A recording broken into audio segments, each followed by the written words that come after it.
అందరికి నమస్కారం. Welcome to my channel Telugu funny old.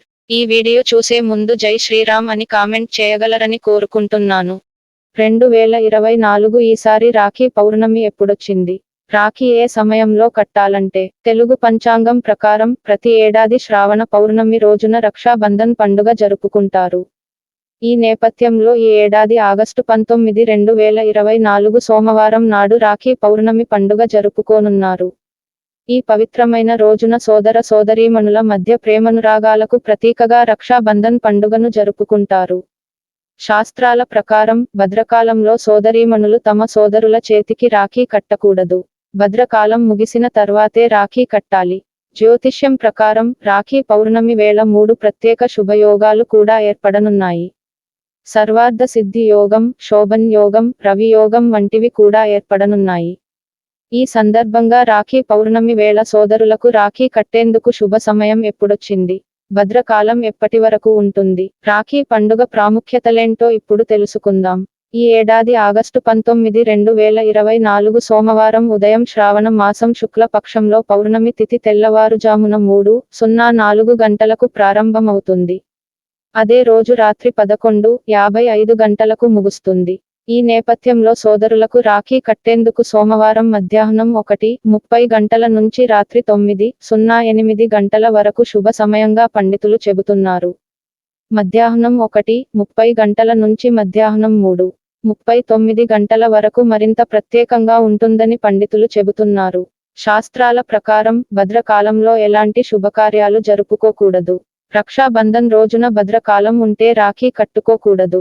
ఈ నేపథ్యంలో భద్రకాలం ఆగస్టు 19 సోమవారం మధ్యాహ్నం 1:30 గంటల వరకు భద్రకాలం ఉంటుంది. అందుకే ఈ సమయం పూర్తయ్యాకే రాఖీ పండుగను జరుపుకోవాలి. అంటే సోదరులకు మధ్యాహ్నం 1:30 గంట తర్వాత రాఖీ కట్టాలి. రాఖీ పౌర్ణమి రోజున 3 ప్రత్యేక శుభయోగాలు ఏర్పడనున్నాయి. అందులో సర్వార్థ సిద్ధి యోగం, రవి యోగాలు ఉదయం 5:53 గంటల నుంచి ఉదయం 8:10 గంటల వరకు ఉంటుంది. శోభన యోగం మాత్రం రోజంతా ఉంటుంది. అంతేకాదు ఇదే రోజున ప్రదోష కాలం సాయంత్రం 6:12 గంటల నుంచి రాత్రి 8:27 గంటల వరకు ఉంటుంది. పురాణాల ప్రకారం సూర్య దేవుని కుమార్తె భద్ర రాక్షసులను నాశనం చేయడానికి జన్మించింది. తన పుట్టిన సమయంలోనే విశ్వం మొత్తాన్ని తన స్వరూపం మార్చుకోవడం ప్రారంభించింది. ఈ సమయంలో శుభకార్యాలు, యాగాలు, క్రతువులు ఎక్కడ జరిగినా అక్కడ ఇబ్బందులు తలెత్తుతాయి. ఈ కారణంగా భద్రకాలంలో ఎలాంటి శుభకార్యాలు జరగవు. వైదిక పంచాంగం ప్రకారం భద్ర 3 లోకాలలో అంటే స్వర్గం, పాతాళం, భూమిలో ఉంటారు. అలాగే చంద్రుడు కర్కాటకం, సింహ, కుంభ, మీన రాశుల్లోనూ ఉంటుంది.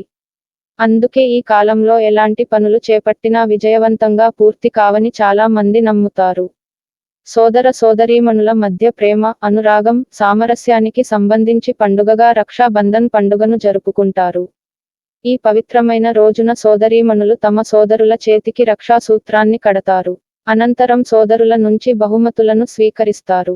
రాఖీ కట్టడం వల్ల తమ సోదరుడు ఎల్లప్పుడూ తమకు అండగా ఉంటారని నమ్ముతారు. సోదరులు కూడా సోదరీమణులకు అండగా ఉంటామని వాగ్దానం చేస్తారు. ఈ వీడియో మీకు నచ్చినట్లు అయితే నా channel Telugu funny world subscribe చేసుకొని నాకు సపోర్ట్ చేయండి. ధన్యవాదాలు.